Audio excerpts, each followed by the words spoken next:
Welcome to the Tech Egg. Don't get scrambled. Enjoy the video. You start by powering down the controller and removing batteries. This prevents shorts while you work.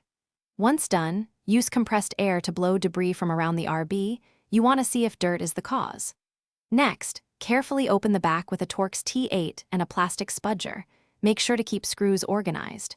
You do this because most RB failures come from grime or a shifted contact, so early inspection saves time.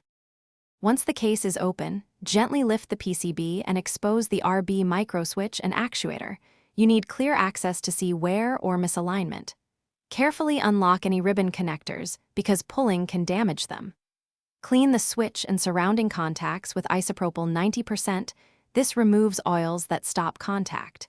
If the actuator is warped, slightly reshape or replace it. You do this because proper mechanical alignment ensures the switch engages consistently when you press RB.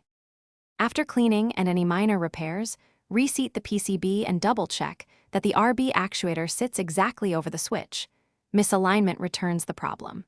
Reinstall the screws evenly so the shell sits flush, then insert batteries and pair the controller to your console to test RB under normal use. If the button still misses inputs, replace the microswitch or the entire RB assembly. This is the final fix for worn switches, and you should retest immediately to confirm success. Thanks for watching. Consider subscribing if I helped unscramble your problems.